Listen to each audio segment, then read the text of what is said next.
Un cordial saludo. Un día más, con la gracia del Señor, nos disponemos a continuar el comentario del Catecismo de nuestra Madre la Iglesia. Lo hacemos hoy en los puntos 731 y 732, que tienen como título del epígrafe El Espíritu Santo y la Iglesia en los últimos tiempos, Pentecostés. Vamos ya adelante, nos falta poco para completar los artículos del Catecismo referidos al credo, creo en el Espíritu Santo. Son dos breves puntos los que vamos a comentar, los leo y luego daremos algunas explicaciones. El día de Pentecostés, al término de las 7 semanas pascuales, la Pascua de Cristo se consuma con la efusión del Espíritu Santo que se manifiesta, da y comunica como persona divina. Desde su plenitud, Cristo, el Señor, derrama profusamente el Espíritu. En este día se revela plenamente la Santísima Trinidad. Desde ese día el reino anunciado por Cristo está abierto a todos los que creen en Él. En la humildad de la carne y en la fe participan ya en la comunión de la Santísima Trinidad. Con su venida no cesa el Espíritu Santo, con su venida que no cesa, el Espíritu Santo hace entrar al mundo en los últimos tiempos, el tiempo de la Iglesia, el reino ya heredado, pero todavía no consumado. Hemos visto la luz verdadera, hemos recibido el Espíritu Celestial, hemos encontrado la verdadera fe, adoramos la Trinidad indivisible porque ella nos ha salvado. Bien, como podéis ver, como hemos escuchado, se trata de dos puntos del Catecismo que hablan de cómo Pentecostés es una consumación de toda la obra de Cristo. Como decía el primer punto del Catecismo, la Pascua de Cristo se consuma con la efusión del Espíritu Santo. Me voy a centrar especialmente en esta frase, ¿no? En su significado, que la Pascua de Cristo se consuma con la efusión del Espíritu Santo. Vamos a intentar ver el significado profundo de esa expresión. Se consuma. En primer lugar, habría que decir que Pentecostés consuma la alianza. No olvidemos que la palabra Pentecostés existía antes de la llegada de Jesús. Era la fiesta de las semanas, o Pentecostés.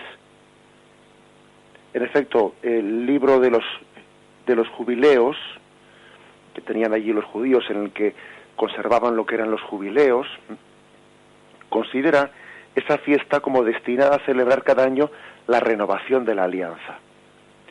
También es una cosa que hemos descubierto en esas famosas reglas de la comunidad del Qumran, en eso que dicen que ha sido el hallazgo arqueológico más importante del siglo XX, ¿no? Aquella comunidad pues judía que existió a comienzos del primer milenio, en la que se guardaban, ellos no eran cristianos, eran judíos, en la que se guardaban pues con mucha rectitud las costumbres del Antiguo Testamento. También ellos tenían una especie de libro de todos los jubileos, de todas las alianzas que Dios había hecho en el Antiguo Testamento. Bueno, según los jubileos, Dios había pedido a Moisés la renovación de la alianza, mediante la aspersión de sangre que se hacía sobre el pueblo. Era como una renovación, porque la alianza del Sinaí perpetuaba las alianzas anteriores, con Noé, con los patriarcas, etcétera, etcétera. Es decir, el mundo judío daba una gran importancia a todas las alianzas que Dios había hecho con Israel. Con Noé, con los patriarcas, etcétera. Finalmente el momento culmen de la alianza fuera del Sinaí, ¿no? Bueno, pues no olvidemos de que Pentecostés es la fiesta que perpetúa estas alianzas. Bueno, pues dentro de esta claridad hay que decir que, sin embargo, nosotros todavía vemos que hay algo todavía más profundo aquí. No es únicamente un recuerdo de alianzas del pasado, es que la verdadera alianza estaba por llegar, y eso lo decían ya los profetas. que la nueva alianza comportaría la presencia del Espíritu Santo, porque el gran problema que estaba planteado por la alianza era el de la fidelidad del pueblo. En la nueva alianza, la fidelidad en cumplir todas las obligaciones estaría como asegurada por el don del Espíritu Santo. El gran problema era que en el Antiguo Testamento sí, pues en Noé, en los patriarcas, etcétera, Yahvé había ido haciendo alianzas, pero las alianzas habían sido una tras otras incumplidas.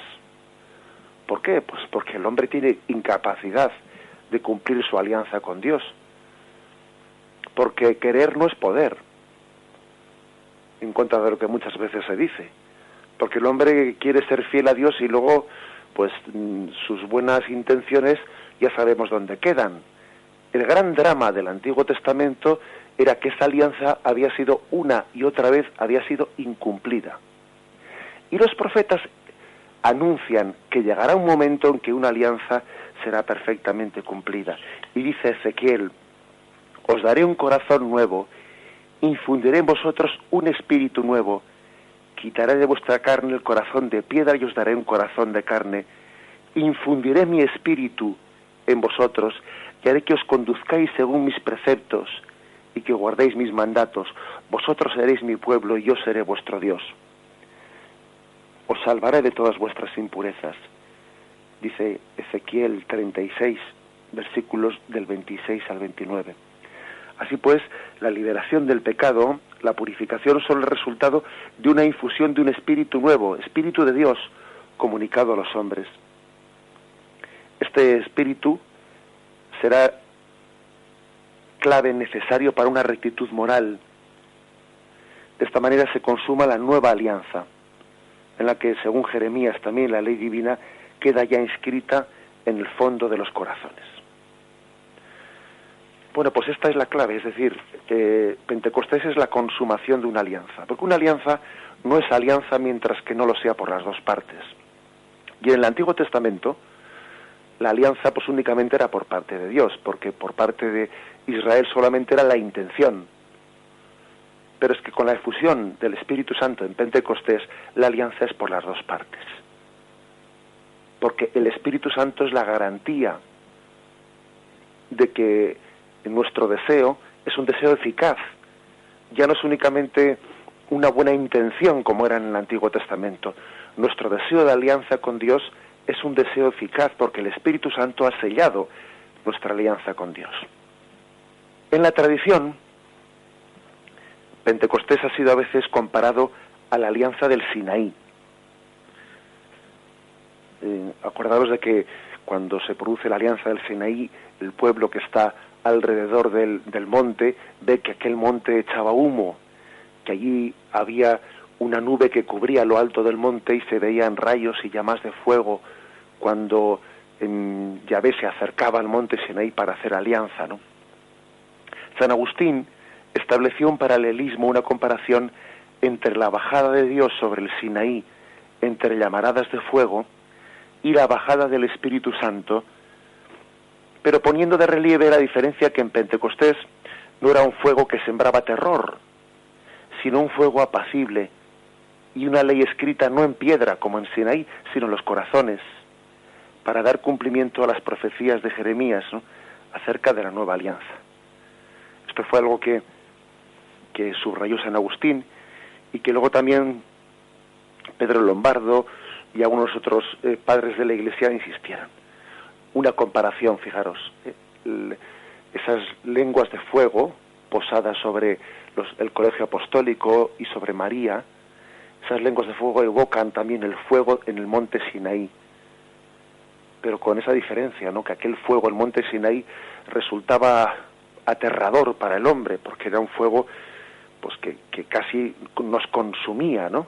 Nos consumía. Sin embargo, en Pentecostés no es un fuego, no se revela, ¿no?, como un fuego aterrador, sino que es un fuego que llega a ser amable para el hombre, apacible, que se funde con nosotros. Creo que es una comparación hermosa. Esa es la diferencia entre la alianza del Sinaí y la alianza de Pentecostés. Aquel fuego era un fuego que para nosotros suponía algo de terror, o que nos hacía temblar, porque éramos conscientes de nuestra incapacidad de cumplir aquella alianza. Porque la santidad de Dios contrastaba con la otra parte de la alianza, que era la nuestra, y entonces nos daba temor, teníamos temblor y temor, ¿no?, de hacer aquella alianza que superaba nuestras fuerzas. ¿Cómo hacer alianza con Yahvé si sabíamos que íbamos a incumplirla? Y nos daba temblor y temor. Sin embargo, en el Nuevo Testamento esa alianza es amable, ese fuego del Espíritu Santo que se posa en nuestra cabeza es gozoso, porque el mismo Espíritu Santo es el que nos da la capacidad para vivir esta alianza. Con lo cual no tenemos miedo a ese Dios, más bien tenemos miedo a apartarnos de ese Dios, que es distinto. Por lo tanto, a esto añadamos la otra imagen de que no se trata ya de una alianza escrita en unas piedras, ¿no? Una alianza escrita en nuestros corazones, que nos capacita, que nos hace amable la voluntad de Dios.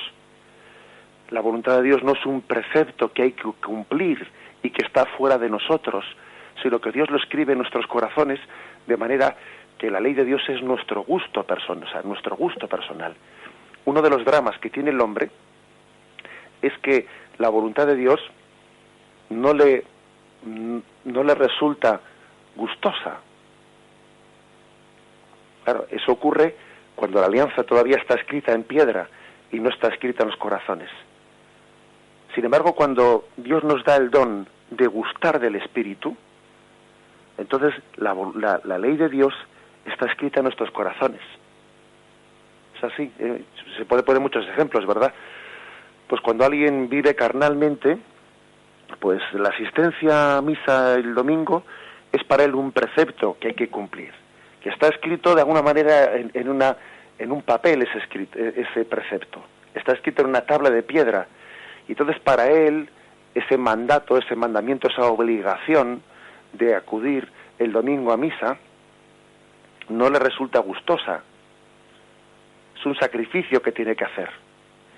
Sin embargo, cuando el Espíritu Santo, cuando nos dejamos penetrar por él, ¿no?, cuando el Pentecostés tiene lugar en esa relación personal nuestra amistosa con el Señor, entonces esa ley queda escrita en los corazones, de manera que, por continuar con el ejemplo que estoy poniendo, esa asistencia a la Santa Misa para nosotros pues, no será un precepto de obligación, será muchísimo más que eso, ¿no? En ese caso, la voluntad de Dios, como ha sido escrita en nuestros corazones por el Espíritu Santo, es gustosa para nosotros. Esa es la diferencia entre el Sinaí y Pentecostés. Allí se escribió la ley de Dios en una tabla de piedras.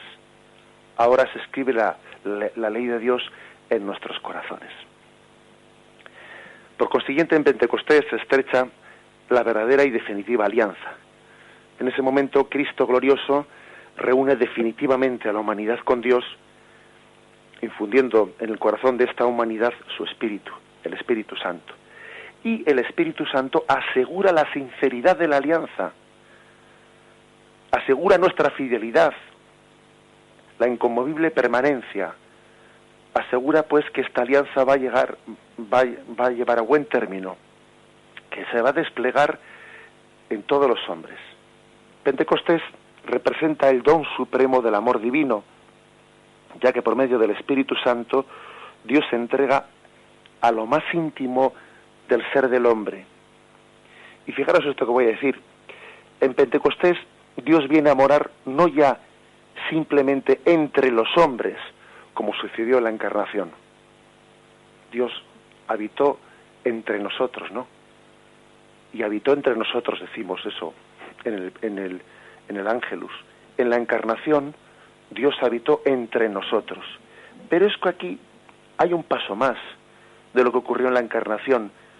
Ya Dios no habita únicamente entre nosotros, sino que habita en nuestros corazones. Es un paso más de la Encarnación. Es una encarnación más íntima. Pentecostés consuma la Encarnación hasta en su aspiración más suprema. ¿No es lo mismo que Dios habite entre nosotros? que Dios habite en nosotros. No es lo mismo. Porque claro, Jesús estuvo en Palestina y cuando nació en Belén, por poner ese ejemplo, nació entre los habitantes de Belén, pero no pudo nacer, desgraciadamente, en muchos habitantes de Belén. Sin embargo, Pentecostés lo que hace es todavía extender, ¿no?, esa encarnación para que Jesús esté presente en nuestros corazones. Hay una íntima unión, pues, entre Pentecostés y la encarnación. Y por otra parte, Pentecostés suscita la entrega más sublime de los hombres a Dios, entrega sostenida y animada por el Espíritu Santo. Hay, pues, una perfección de nuestro deseo de entrega a Dios. Y el encuentro de estas dos donaciones, Dios que viene a nosotros y que va a habitar en nuestro corazón, va a prolongar más la encarnación y nuestro deseo sublime de entrega a Dios, el encuentro de estas dos donaciones constituye la alianza perfecta, que era el objetivo de toda la obra redentora. El objetivo de toda la obra redentora era el de hacer una alianza perfecta entre Dios y el hombre. Hasta Pentecostés esa alianza no es posible. Ahora sí es posible esa alianza. Porque Dios, entended esta frase, se encarna no entre nosotros, sino en nosotros. Y nosotros podemos ser plenamente fieles a Dios. Ahora la alianza se ha consumado. Ahora entiende uno que todo aquel libro de los jubileos de las alianzas del Antiguo Testamento, ¿no?, pues ahora ha tenido pleno cumplimiento en Pentecostés. Pentecostés, pues, es la consumación de la alianza. Damos gracias a Dios por haber podido tener este comentario del Catecismo a nuestra Madre, la Iglesia. Alabado sea Jesucristo.